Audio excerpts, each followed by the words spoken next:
Ciudadana. Soy Elsa Iturriaga. La prestación de los servicios promueven la competencia y la libertad de gestión empresarial y supuestamente también el interés público. Sin embargo, existen una serie de inquietudes y cuestionamientos por el alza en las tarifas de algunos de los servicios, como es el caso del agua, de la luz, que han dado pie a la realización también de este programa. Vamos a desarrollar también este tema y el rol de los organismos públicos.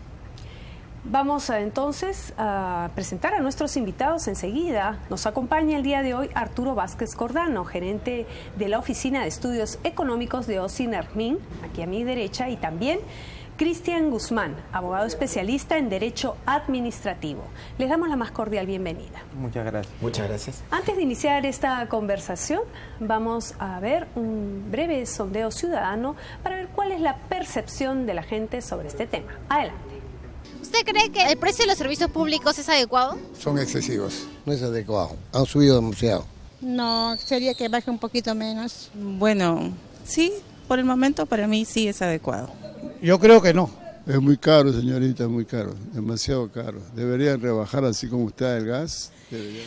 Ay, señorita, aparte de que hay un mal servicio, están cobrando demasiado. Aquí nosotros pagamos más por aire que por agua.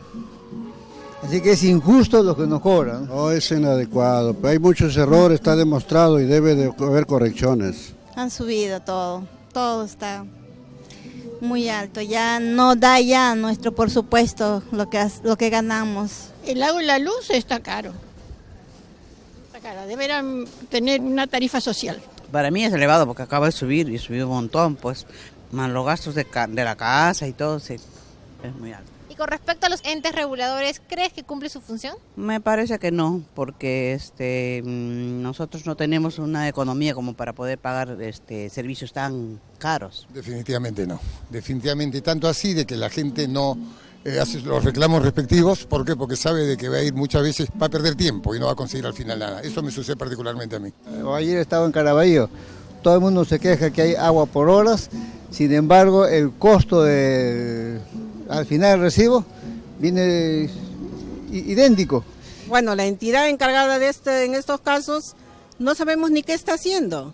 Por ejemplo, en la zona donde yo vivo, el agua no la tenemos más que hasta las 7:30 de la noche.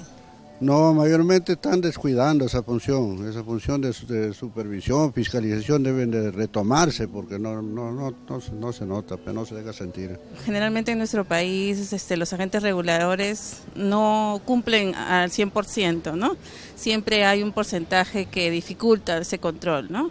Bueno, de eso no conozco, pero esperemos que sí, que los cumplan. Muy poco, no cumple su función. No cumple su función porque todos ellos benefician a las empresas que deben controlar, son las beneficiadas por ellos mismos. No trabajan idóneamente, lo he comprobado eso. Tampoco cumple su función. No hacen caso en las denuncias que se hacen. Muchas gracias, señor. Hasta luego. Bien, hemos podido apreciar la preocupación de la ciudadanía respecto de este tema. Y también existe, una disconformidad porque consideran que en algunos distritos, la medida, en el caso, del agua, por ejemplo, los medidores funcionan a favor más de un sector que de otro. Estos temas vamos a aclararlos porque nos acompaña, como lo anunciamos, un representante de Ocinermin y precisamente queríamos consultarle cuál es el criterio que se establece para determinar, por ejemplo, las tarifas en el caso del agua o de la luz, especialmente del agua. Mire, en el caso de los servicios de saneamiento, hay toda una regulación que implementa la Superintendencia Nacional de Administración de Servicios de Saneamiento, que es la SUNAS justamente, que es uno de los pares del sistema regulatorio. También está Ocinermin por el lado de la energía, ¿no? Que es la institución que represento. Y SUNAS tiene todo un sistema de regulación basado en costos eficientes, ¿no? Eso se replica también en el caso de la luz, en donde Ocinermin establece tarifas en función de los costos medios de prestar el servicio. Entonces, ¿eso qué significa? Que estos servicios públicos son pagados por los usuarios en términos de los costos que le cuesta a la concesionaria proveerlos. Entonces, en ese caso, por ejemplo, para la planificación de las redes de agua, SUNAS utiliza lo que se llama un plan maestro optimizado de expansión de las redes de agua, a fin de que se puedan incorporar esos costos y se traslade de manera justa al ciudadano esas expansiones de red, por ejemplo. Sí, entendemos esa situación, es a cargo de las zonas, si bien usted lo ha señalado, pero sin embargo, por ejemplo, en el caso de las zonas más populosas, donde se ha establecido un crecimiento urbanístico bastante desordenado e informal, como en el caso de las invasiones, finalmente tienen también todos los servicios como es agua, luz, y digamos, para llegar a estas zonas es difícil acceso por el tema geográfico también. Esto es lo que hace que aumenten los costos realmente. Por ejemplo, en el caso de la luz también, el tendido de cables hasta determinadas zonas, hasta unas zonas de cerro bastante altas. Sí, en el caso de la luz en específico. O el tema de los robos también de cables. Sí, en el caso de la luz en específico, la regulación de las redes de distribución establece de que se deba imponer criterios de densidad en el crecimiento de las redes. Entonces, aquellas zonas que tienen en principio mayor densidad en la distribución de las redes eléctricas, por economía de escala pagan menos, ¿no? Pero existen mecanismos de compensación para las zonas que tienen menos densidad, que por un tema de dispersión geográfica pueden pagar un poco más en teoría, ¿no? Entonces existe fondo, si me permite, ¿con esto ejemplo, se subvenciona, digamos, las obras que se hacen en zonas de más difícil acceso? Sí, existen dos mecanismos, ¿no? Uno es un mecanismo que se llama el Fondo de Social de Compensación Eléctrica, que establece un esquema de subsidios desde los consumidores de mayor demanda hacia los consumidores más dispersos o de menos demanda, como en el caso de las zonas urbano-marginales y rurales. Y también existe el Fondo de Electrificación Rural, que administra el Ministerio de Energía y Minas para el desarrollo de las redes en zonas ya de muy baja densidad, como en las áreas rurales, ¿no? Si me permite, queríamos consultarle también al especialista, al doctor Cristian Guzmán, especialista en Derecho Administrativo. ¿Usted considera que el alza de las tarifas de algunos servicios públicos también dependen del alza del dólar o no? Digamos, desde el punto de vista económico, en cierta manera hay insumos para la prestación de determinados servicios que dependen del valor del dólar, porque hay algunos que se importan. Entonces, si el insumo es importado, si el material es importado o si la maquinaria empleada es importada, el costo va a subir. Pero no es solamente eso, ¿va? Yo creo que también depende, y bueno, y hay estudios sobre el particular, que también depende de la eficiencia de la prestación del servicio. En el caso de la electricidad y sobre todo en el caso del saneamiento, ¿ya? Porque sí, lo que se ha discutido siempre es la necesidad de modernizar los servicios de saneamiento y existen varias normas sobre el particular. Es más, yo estaba escuchando hace poco, ¿no?, muchas voces que se oponen, por ejemplo, a la inversión privada en los servicios de saneamiento, ¿ya? Pero en el caso de Sedapal, por ejemplo. En el caso de Sedapal en particular, ¿no? Pero para empezar ahí, ya existía la norma de hace ya bastante tiempo que permitía la participación privada en la prestación del servicio para modernizarlo, ¿ya? Que es básicamente un mecanismo de asociación público-privada. Así o sea, es. No es que se vaya a privatizar el agua. No es que se vaya a privatizar la empresa tampoco. Lo que se va a hacer, yo siempre pongo el ejemplo, es como si yo tuviese una bodega, ¿no es cierto? Y no me está yendo bien pues con la bodega porque yo no soy bodeguero, pues soy abogado. ¿Ya? Entonces me contrato a un buen administrador para que se encargue de las cuestiones necesarias para poder administrar debidamente mi bodega y que ésta produzca mejor y satisfaga las necesidades de los vecinos que compran azúcar, leche, huevos o pan en la bodega. Yo creo que el análisis es similar, ¿no? O sea, yo podría decir, oye, necesitamos inversión privada en los servicios de saneamiento para que estos puedan prestarse de manera más adecuada. ¿No? Lo mismo ocurre en materia, por ejemplo, de electrificación rural. Ya el ejemplo que estaba poniendo, ¿no es cierto?, mi acompañante en la mesa es muy importante, ¿no? Porque hay un fondo, ¿ya?, que administra la DGER, la Dirección General de Electrificación Rural, que hace además una unidad operativa, ¿ya?, del Ministerio de Energía y Minas, con lo cual tiene cierta autonomía para tomar determinadas decisiones, y ahora con las recientes modificaciones a la normativa sobre la materia puede incluso derivar parte de ese financiamiento, si es que no es todo, ¿ya?, a las empresas concesionarias básicamente las empresas concesionarias estatales, ¿no? Ahí es algo interesante porque también podría ser interesante derivárselo también a empresas concesionarias privadas, pero básicamente empresas concesionarias estatales para que ellas realicen las obras de electrificación rural directamente, lo cual es más eficiente, con lo cual el Ministerio de Energía y Minas y la DGER en particular se convierte en una especie pues de supervisor, una especie de regulador de cómo es que se realiza esta función, lo cual es muy bueno. ¿Y cuál es el beneficio de esto? Abaratar costos. ¿Usted considera, si me permite repreguntar, digamos, si le compete al Congreso de la República fiscalizar el tema de las tarifas? Esa es función de los organismos reguladores. O sea, los organismos reguladores pueden Pero si, digamos, la ciudadanía se queja o no siente la suficiente confianza en los organismos reguladores, ¿quién controla a los organismos reguladores? A ver, ahí en realidad hay varios mecanismos. Sí, el Congreso tiene una labor de fiscalización. Por ejemplo, los congresistas pueden pedir información pueden citar a los funcionarios, ¿ya? Pero el rol de regulación que es desempeñado por los organismos reguladores, aunque suene redundante, es responsabilidad de los sectores, ¿no? Los sectores, a través de su representación en los organismos reguladores, son los que tienen que propender a que esta regulación sea eficiente. Ustedes, digamos, como organismo regulador, ¿consideran que realmente la ciudadanía ha perdido cierta confianza en el rol que ustedes cumplen? Porque hay bastantes quejas y cuestionamientos y denuncias que se han hecho públicas también. Yo creo que no. Mira, el diseño regulatorio, como mencionaba Cristian, está establecido de tal forma de que el Poder Ejecutivo delega a los organismos reguladores la facultad de ejercicio autónoma de la fijación de tarifas y la supervisión de la calidad y seguridad de los servicios públicos. Y para ello se han creado una serie de mecanismos de blindaje ante cualquier interferencia de tipo política o empresarial o de cualquier otro grupo de interés, ¿no? Entonces, en la medida en que los organismos reguladores toman decisiones técnicas, autónomas e independientes, está garantizando un balance entre los diferentes grupos de interés asociados a la regulación, que usualmente es el propio Estado, los consumidores, ¿no? Usuarios y también las empresas que prestan los servicios, ¿no?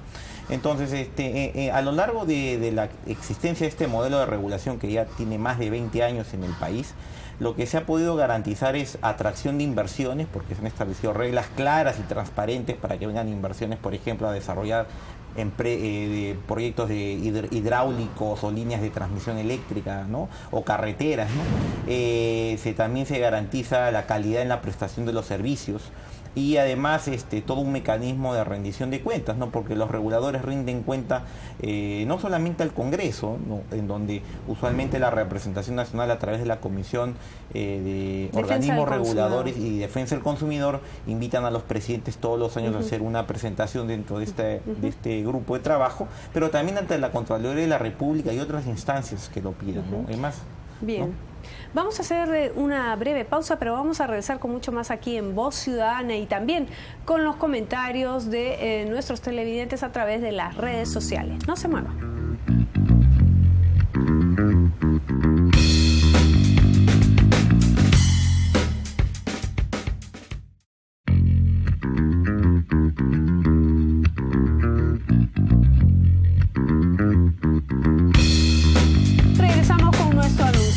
De comentarios a través de las redes sociales en Voz Ciudadana.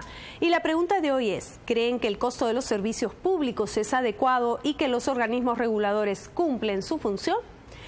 Juan José Grandes del Águila nos dice, imposible. Estoy en demanda ante la Fiscalía de Prevención del Delito contra Electrodunasac Chincha por el cobro indebido, ya que en octubre del 2015 llegó un recibo por 8.790 soles, cuando normalmente por años cancelo no más de 90 soles mensuales. Sam Sazor indica, los reguladores no cumplen su función y los costos están bien por ahora.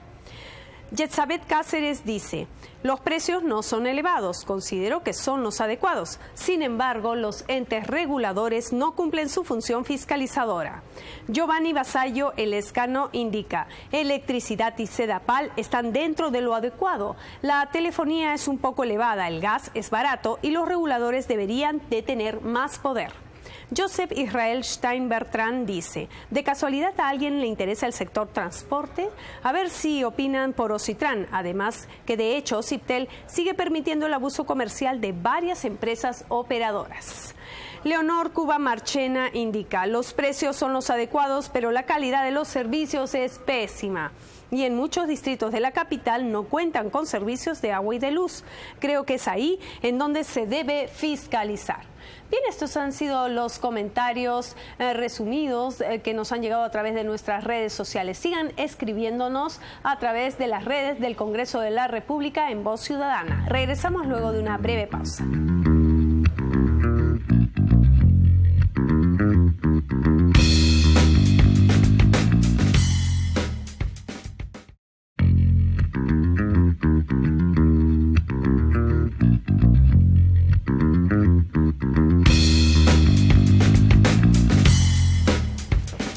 Regresamos en Voz Ciudadana tras los comentarios de nuestros televidentes a través de las redes sociales y precisamente la mayoría coincide en que los precios están en general adecuados, los precios de las tarifas. Sin embargo, existe una preocupación por el tema de la calidad del servicio. ¿Están ustedes también pendientes de ese asunto a través de Ocinermi? Definitivamente, nosotros tenemos una Hay muchas política. quejas sobre ese tema. Sí, entendemos esta problemática. Han habido algunas deficiencias de suministro en el interior del país, en donde tenemos toda una problemática un poco más compleja por el tipo de geografía que se tiene, y además de que tenemos empresas públicas estatales que operan en estas regiones, ¿no? Pero sin embargo, Sinarmin trata a las empresas públicas o privadas con la misma política, ¿no? Entonces nosotros supervisamos a estas empresas, imponemos medidas de supervisión de la calidad del suministro eléctrico, vemos la frecuencia de las interrupciones y aplicamos medidas administrativas, ¿no? Que pueden llegar desde amonestaciones, mandatos, hasta aplicar sanciones, ¿no? De tal forma de que las empresas cumplan con sus planes, ¿no? Porque recordemos que en la regulación de tarifas de la electricidad se establecen proyectos de desarrollo, así como un plan de cumplimiento y provisión del servicio que nos encargamos de supervisar, ¿no? En el caso de las tarifas que están establecidas, ¿cómo estamos con relación a otros países de la región? Nosotros tenemos una competitividad bastante importante. En realidad nosotros estamos en la mitad de la tabla de la región sudamericana, lo cual es muy bueno, ¿no? Siendo Chile, por ejemplo, un país en donde la tarifa eléctrica es el doble en el caso peruano, ¿no? Entonces eso hace muy atractivo no solamente que muchas empresas, por ejemplo, mineras, quieran venir a invertir en el Perú porque la energía es relativamente barata respecto a otras regiones mineras, sino también porque la industria exportar este servicio, digamos, más barato a sus respectivos países. Bueno, claro, ¿no? El tema de la exportación de energía. Pero ¿cuál sería el beneficio para el Perú en todo caso, no? Bueno, o sea, siempre hay pros y contras en medidas de exportación de energía, ¿no? Lo interesante que se está conversando a nivel de la Comunidad Andina de Naciones, donde hay todo un grupo de trabajo respecto a la interconexión energética, es la expansión de la demanda y de los servicios en un sistema integrado andino, sobre el cual pueden haber transacciones de energía bilaterales de un lado a otro, dependiendo de los déficits de generación de energía, por ejemplo en Ecuador con Perú o en Chile, ¿no? Lo cual puede primero atraer más inversiones a la región, desarrollar nuevos proyectos y nuevas infraestructuras, ¿no? ¿Usted qué opina, doctor Guzmán, con relación al tema de exportar energía? ¿Es beneficioso para nuestro país? Sí, efectivamente tiene sus ventajas y sus desventajas.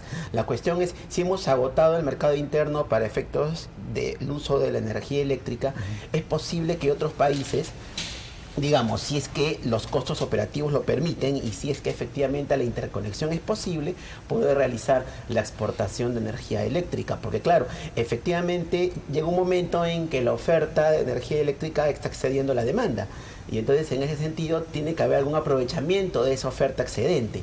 Y la manera como debemos aprovechar la oferta excedente es a través de la exportación. Es como si lo fabricáramos lapiceros. Si la cantidad de lapiceros que fabricamos ya es suficiente para el mercado interno, llega un momento pero de que digamos, traer nuevos proyectos para favorecer a una demanda externa, ¿en qué beneficia a nuestro país?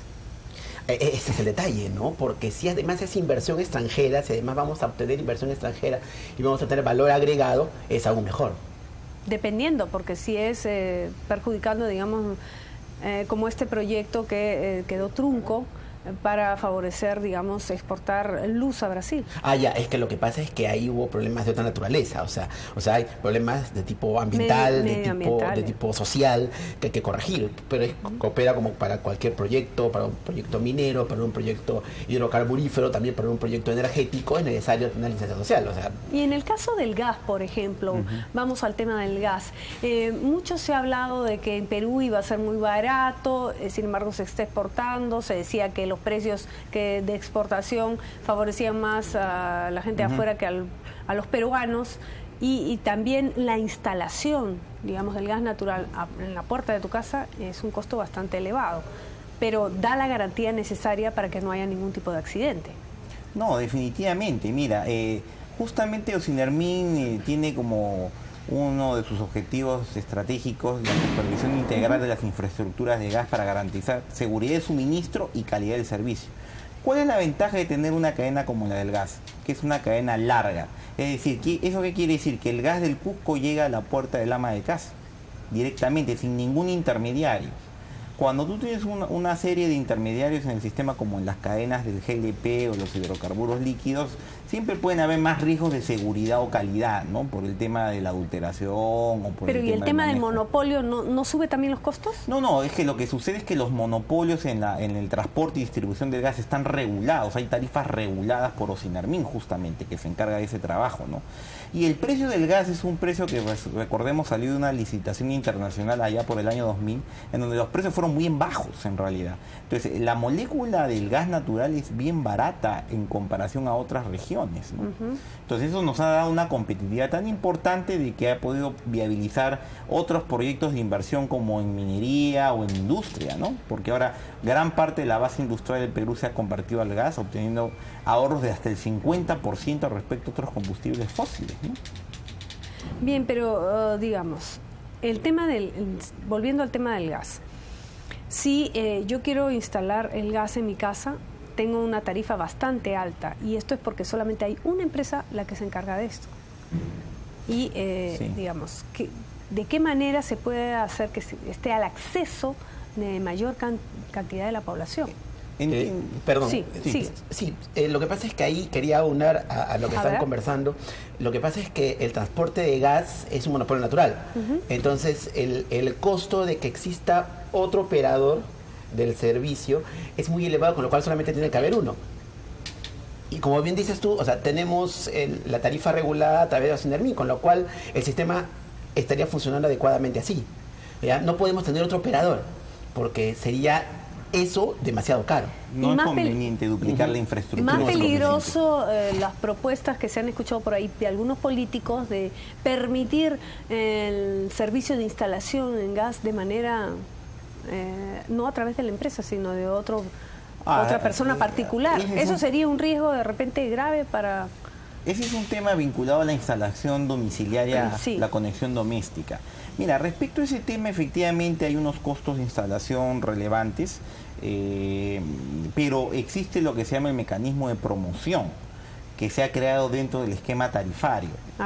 En el reglamento de distribución de gas se estableció un fondo que suministra recursos a las familias de menos recursos para abaratar el costo de la conexión.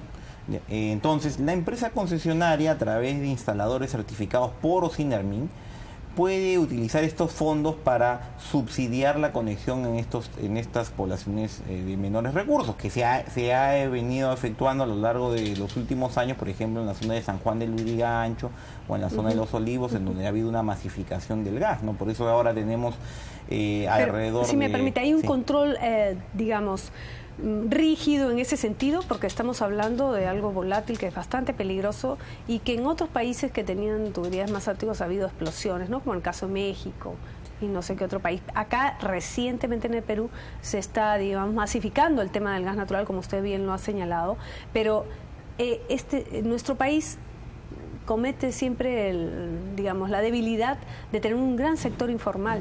No hay ese peligro, hay un control para que no se establezca estas instalaciones, digamos, de manera... Esa es justamente la gran diferencia de tener una cadena de suministro bien regulada. Justamente a través de los ductos de gas, Ocinermin lo que hace es garantizar el suministro seguro, y por eso es que a través de nuestras acciones de supervisión y fiscalización controlamos toda la cadena. Entonces, o sea, es imposible que sucedan instalaciones. Pueden haber accidentes, pero no van a ser derivados, ¿no? Porque en toda industria puede haber algún tipo de accidente, pero la probabilidad es baja mientras esté bien regulado. Bien. Y los instaladores que hacen las conexiones están certificados por Ocinermin.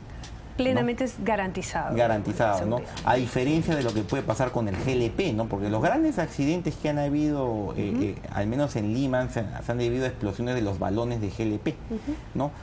Por temas de informalidad, sobre los cuales también Ocinermin toma acciones, ¿no? Bien, sus recomendaciones finales para, en todo caso, mejorar el tema de la calidad de los servicios públicos y el tema de las tarifas. Ya vemos que, digamos, en general hay un acuerdo, digamos, en ese sentido. En cuanto a la calidad, es importante la supervisión que realizan los organismos reguladores. Eso es clave, ¿no? Digamos, supervisión tanto a empresas privadas como a empresas públicas. Lo ideal, como ya hemos visto y hemos notado, por ejemplo, el problema de Petroperú es un problema serio, ¿no? Lo ideal es, en la medida de lo posible, supervisar a las empresas privadas, o me expresé mal, que el grueso de las empresas sean privadas, justamente para efecto de poder generar el incentivo adecuado para el comportamiento racional. O sea, porque claro, si ponemos una multa a una empresa pública, al final esa multa va a ser pagada por el propio Estado, ¿no? Pero si ponemos una multa a la empresa privada, es pagada por la empresa privada, lo cual sí incentiva el comportamiento razonable, el comportamiento conforme a la norma, ¿no? Eso en primer lugar. Y en segundo lugar, asegurar el fomento de la inversión privada. Y creo que con eso tenemos un buen avance. Y finalmente, a nivel de los organismos reguladores, digamos, las ventanillas abiertas para recibir las recomendaciones o el libro de reclamaciones de la ciudadanía. No, siempre estamos con una vocación de servicio y atención de todo lo que nos comenta la ciudadanía, la representación nacional con la que siempre tenemos contacto. Para mejorar siempre la calidad. Siempre para mejorar. Es más, han habido diversas propuestas legislativas que se han concretizado y que han mejorado la calidad de la regulación, ¿no? Tanto así que recordemos que fue a propuesta del legislativo la creación de la ley marco de los organismos reguladores, ¿no? Que dio una institucionalidad sólida y reforzó el tema de la autonomía administrativa, técnica y funcional de estos organismos, con lo cual se ha tenido una garantía para la inversión, como decía Cristian, ¿no?